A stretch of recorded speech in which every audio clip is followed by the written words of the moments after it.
Hello, and welcome to Safe Space, the podcast for next generation family business leaders. I am your guest host, Thomas Clark, and the reason I'm in this seat today is because we're turning the tables on you. So, allow me to introduce my guest today, your regular host of this podcast and managing director of Veritage, Franco Lombardo. Franco, how are you today? Good. It's nice to be welcome to my own show. So it's kind of cool, So Yeah, well, I was going to thanks say, for hosting, Thomas. how does I it can feel I can feel the warmth of the seat already. Yeah, So well, I if was I'm going to shifting, it's because of the warmth of the seat. So how does it feel to be in the hot seat? Interesting. There's just a little bit of nervousness and anxiety. Uh, you know, um, I typically don't like having the spotlight on me, so there's that. So I'm just gonna sit with it and be with it, and just be in your capable hands. Okay, well, let's get to it, as you said. Let's get right into it. So, Franco, you're the founder of Veritage, which is a coaching firm for wealth owning families. But a lot of the work you do with families and do today has been inspired and motivated by your experiences, both personally and professionally. So, can you share a little bit about these experiences and kind of what led you to working with family businesses and specifically family businesses on their kind of emotional dynamics and behavioral structures? Yeah, I came to um, hear from wealth management. I managed I was an investment manager, not a portfolio manager, an investment manager. So I looked after mutual funds and some stocks and bonds and limited partnerships and investments for clients, and had a relatively successful practice. I was doing quite well for myself, and I was good at it. But the reality was I was bored. Right, it didn't really juice me or energize me. It didn't make me want to go. I want to do that. So I started to notice a pattern in myself that the more financially successful I became, the more arrogant and self-centered I was becoming. And I thought that doesn't feel normal, doesn't feel right for me. So I went and hired a coach who I still work with to this day after 21 years. And what helped me realize was that I had a bunch of biases around why I was seeking significance around being important based on the money I was making. Right. And I started to realize that I was more fascinated by the emotional side of wealth than the actual management of it. So, in other words, I was leaning my personal value, my personal worth on financial worth.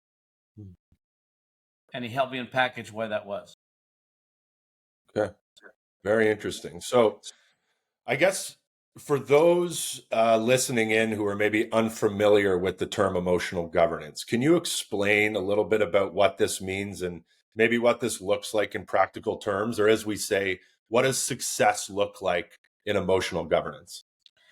Yeah, part of how I've built the firm has really been based on my own experience as a human being.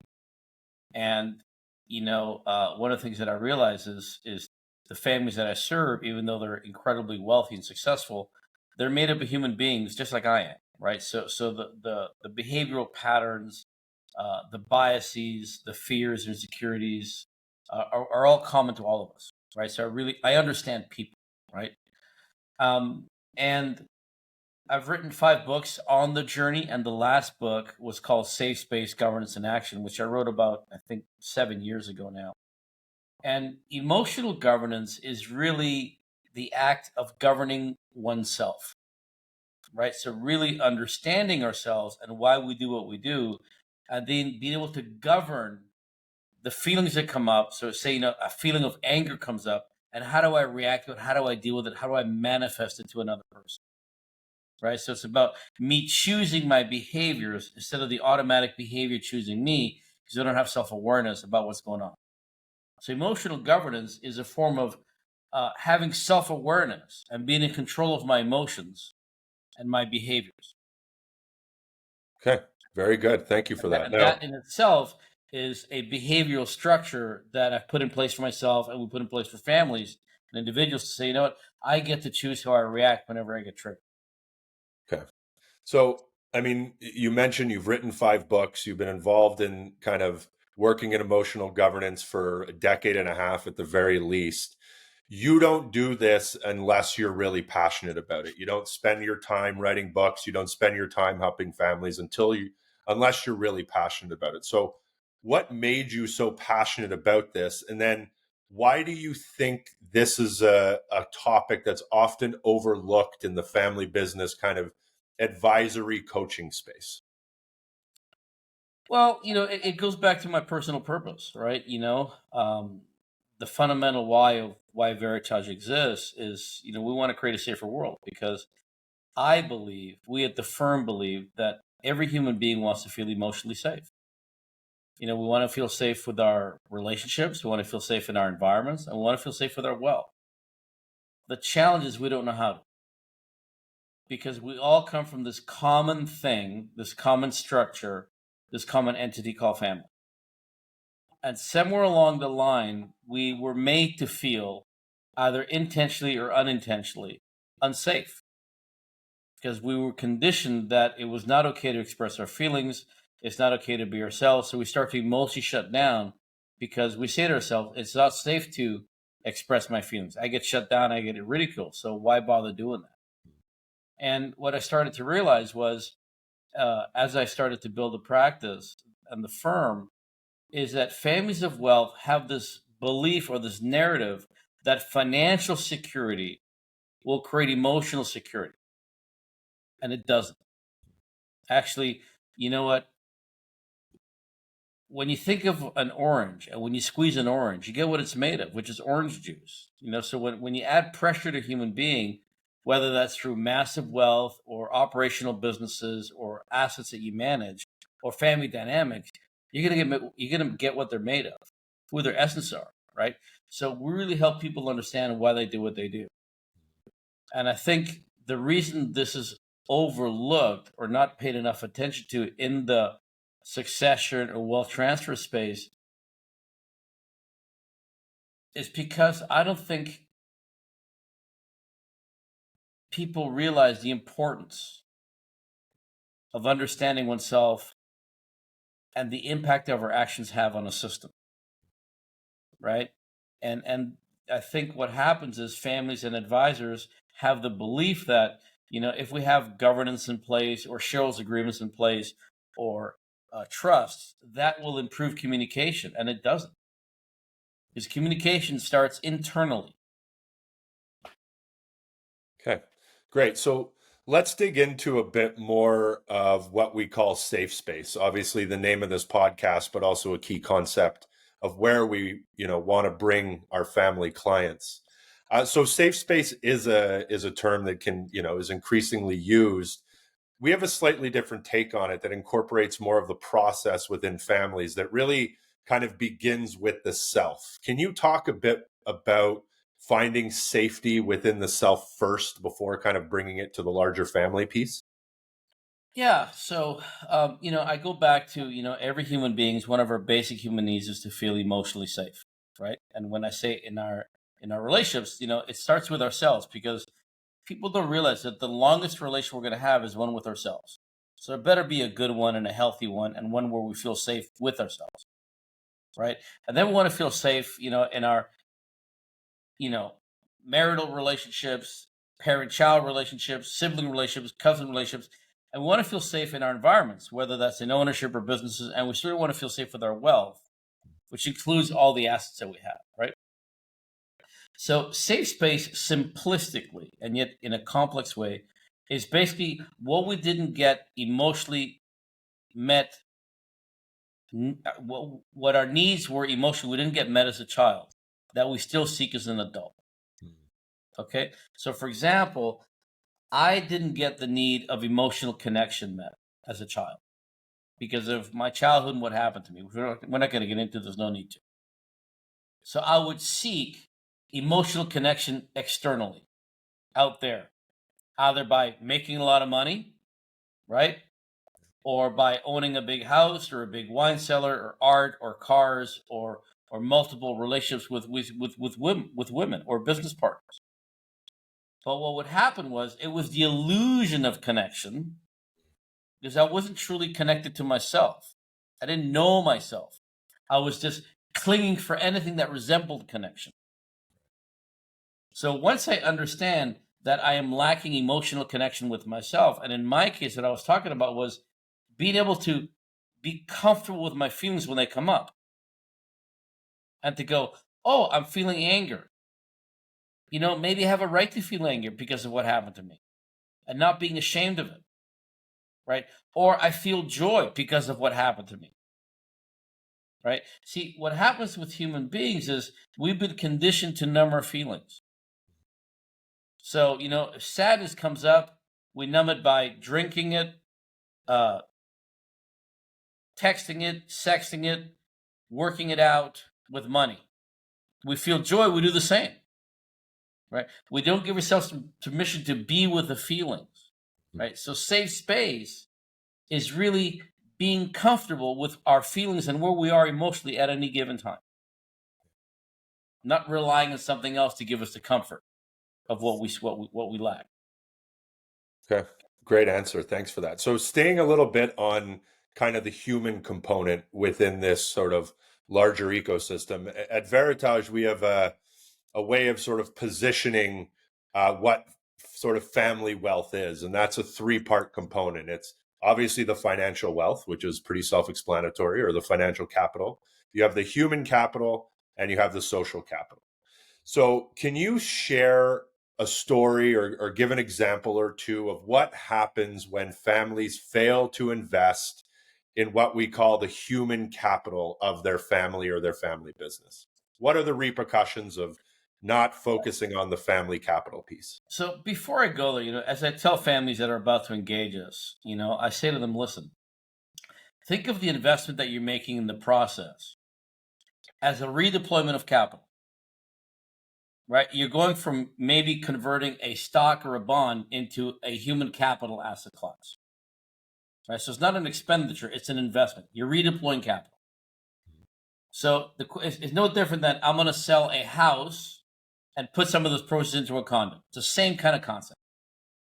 The difference is what kind of return are you going to get by investing in the human capital, which is the human being, right? And when we have human beings that feel emotionally safe with themselves and each other, when they understand themselves, when they're connected to themselves, they're able to develop trust and respect and inclusion with themselves and with each other. So one of the benefits is decisions get made quicker, right? Strategies get executed quicker, right? They're able to talk about anything. There's no issue that can't be discussed and resolved, right? They see conflict as an opportunity to learn and grow and heal and connect at a deeper level versus, oh, we don't want to go there, right? Now, not doing the work leads to division, lack of respect, lack of trust, judgment, and ultimately the demise of the family and the family assets. Right. Right. So it's like staying in an asset class that you see declining, as opposed to switching gears, saying, I need to get out of that stock and buy something else, or I need to sell that asset, that business, that real estate before it declines, and just reposition that capital into the human capital and see that grow. Mm-hmm. Because when you grow your human capital, the return on the portfolio of the family wealth is exponential because it impacts the financial capital decision making and the social capital decision making. Right. Yeah, no, it makes a lot of sense. And investing in the human capital can have long-term returns as well, right? Oh, absolutely. And they can have short-term returns as well. I recently worked with a family in Australia where the short-term return is, as the patriarch says, I just see my kids in a different place. They're able to really talk about it. They're able to discuss. They're able to make joint decisions after 6 months of being in the process, as opposed to the past. One of the siblings didn't want to be involved because she had a bias of money's dangerous. Yeah. Yeah, no, it's multifaceted, and that sort of brings us to our next question. Now, at Veritage, we work with the sort of entire family system, but oftentimes we kind of have a founder or current gen and maybe a next gen that perhaps start the process and engage with us to begin with. We know that nowadays, particularly in the Western world, there's a huge transfer of wealth that's about to happen. And with that, there's a whole bunch of things that come with it. But one thing that we often don't tap into are what are some of the emotional challenges that go along with the succession and transition piece. And the emotional challenges could be similar or different depending on who you are. So when you work with a founder or current gen and you work with the next gen, what are some of the emotional challenges that you see amongst those groups when it comes to working through or confronting the inevitability of letting go or taking the baton? Let's start with the founder first, right? I think the emotional challenge there is their addiction to their identity, right? Mm. Because our greatest addiction as a human being is to our identity. And we think that what we do in our roles are our identity. No, those are just the roles and what we do. It's not who we are. So what happens to the founder in their mindset is, I built the business, it's mine, I've created it, it's my baby, so to speak. And they think that by transitioning, they're losing a part of themselves. They're losing part of their identity. Right. So I've seen a lot of founders that will initiate the process of succession and transition mentally, intellectually, but emotionally they're still attached to the identity of I am the business. Right. Right. And they will use excuses like, well, I still have a number of years left into me. I've got this one particular project. The next generation isn't ready. That's the excuses that they haven't emotionally fully let go and haven't even considered that. Right. And, basic physics is we move away from something, we got to move towards something, right? And the founders that truly let go emotionally realize that there's something bigger Mm-hmm. that they can do and contribute, as opposed to being the owner of this or the influencer of that. So we're talking about helping them uncover a purpose bigger than what they used to do. Right. Okay. From a next generation perspective, one of the biggest issues is the insecurity of it. There were some great books for it. Stepping into the shoes of giants. Right. Right? Imagine what it's like being a 35-year-old or 25-year-old being considered to take over a billion-dollar enterprise. It's a lot of pressure, Absolutely. right? And where do they talk about their feelings about that? Yes, there's the feelings of this excitement and this is going to be really cool. But what about the feelings of the fear and the anxiety and perhaps the shame of, I haven't really done anything to deserve this. Why me? Yeah. Those conversations aren't occurring either. Yeah. So I guess you could say, on sort of sticking on the communication piece, I often look at, and a lot of research has been done about this, of sort of you look at the sort of outgoing generation and the income generation as sort of two silos that are there, right? And in order to get the most out of it and transition this thing successfully, there needs to be almost greater collaboration between the generations as you go through this process. And a lot of that is communication. And I know, having been involved with research and looking at some of the research we know, particularly in Canada, to me, there's a lot of missing conversations between the two generations. How can we help families initiate those conversations? Because we know they're sticky, we know that they're difficult, and it's easy to have the easy conversations, but it's tough to have the tough conversations. How can we empower families to take the first step in having those tough conversations, whether it involves the sticky times of succession and transition or some of the more mundane aspects that are just being ignored because they're tough conversations, the family cottage, the what have you? Well, I thought about this a lot, and I think the reason, folks don't have the conversations is simplicity. They don't know how to, Hmm. like, they don't know where to start, right? And I think the starting point is to say, you know what, I don't know how to have these. We are taught how to speak, through school and our education system. We're not taught how to communicate, Hmm. right? And, to be able to say, I don't know where to start, let's go explore, right? To be able to say, I'm kind of afraid of letting go because what do I do next? Do I have relevance? Or to be able to say, you know what? Yeah, I'd love to take it on, but man, I'm really scared. Hmm. Right. So I guess what I'm saying is it starts about being honest with yourself and where you are emotionally first. Right. And then recognizing that, you know what? You don't have the skill set to manage it on your own. The heart surgeon is not going to perform surgery on their child. They're not going to perform surgery on themselves. They have another professional come in and assist because they're emotionally engaged to the outcome, Hmm. right? And it's okay to not know. So it starts with really getting honest. You know what? I'm afraid, I'm feeling this, and to realize that it's normal. Right. It's normal to not know what to do next. It's normal to go, oh my God, when I'm no longer the founder of or the owner of, what do I do with my time?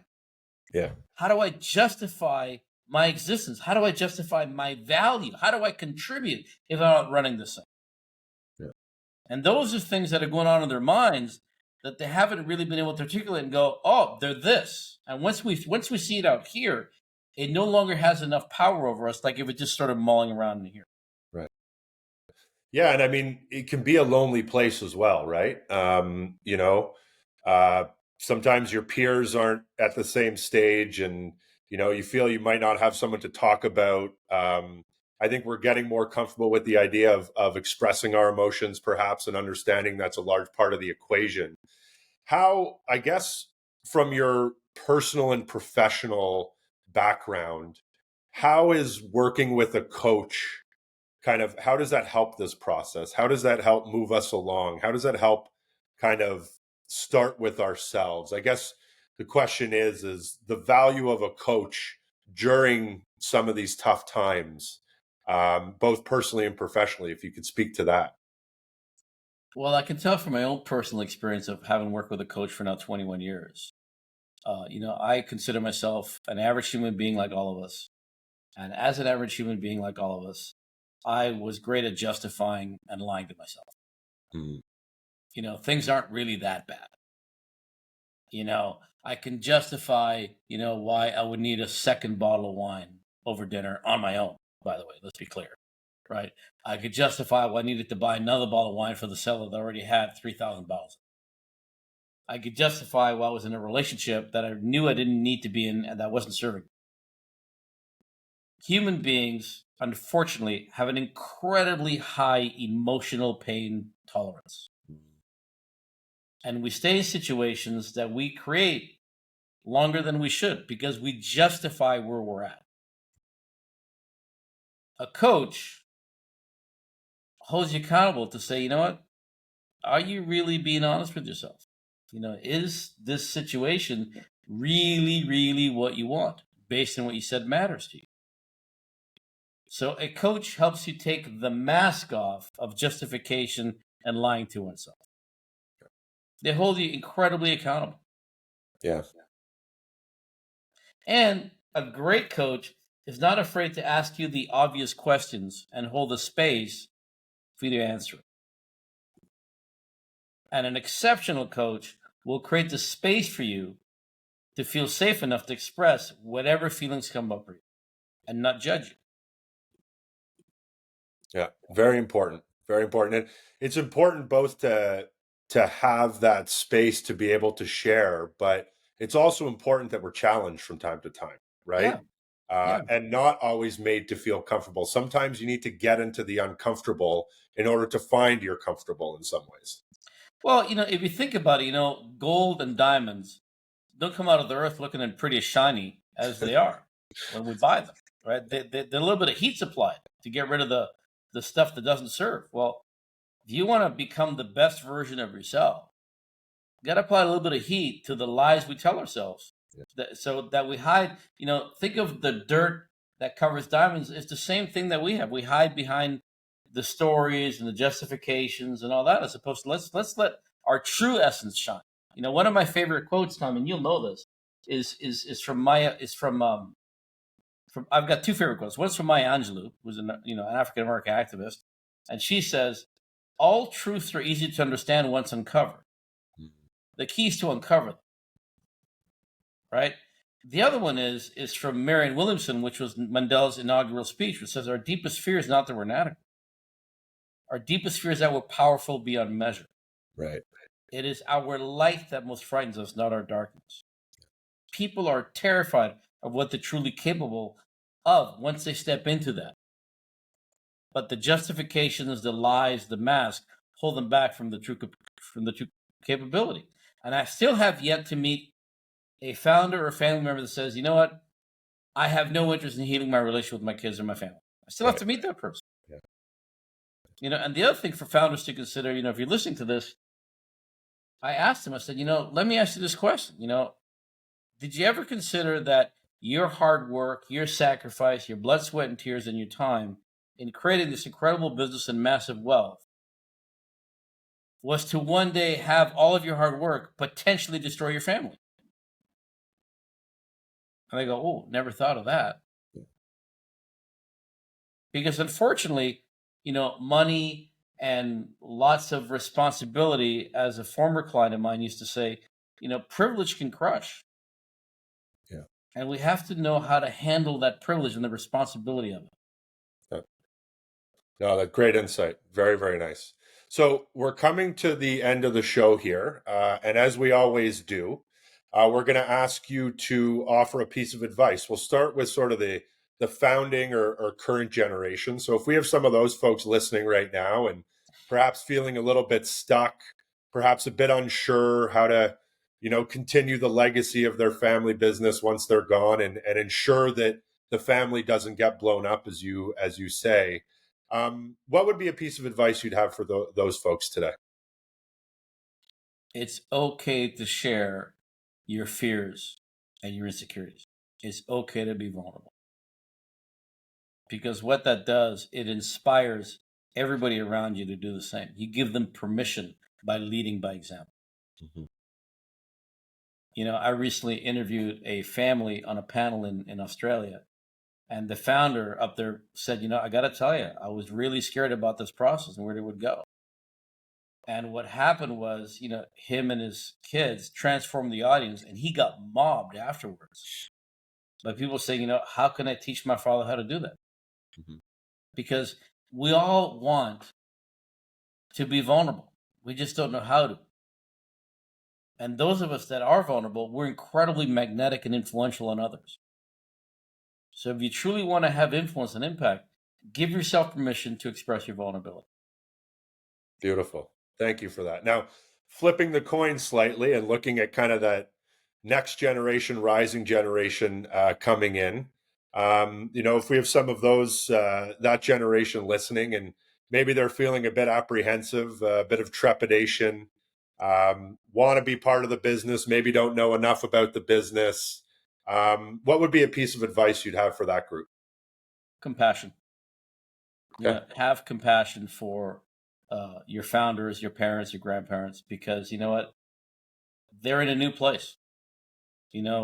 Where they may have been, they clearly have been successful in building the business and accumulating wealth, but the transitioning piece is brand new. They haven't had practice at that, so they've got training wheels on. Mm-hmm. Right? We're asking them to take the training wheels off.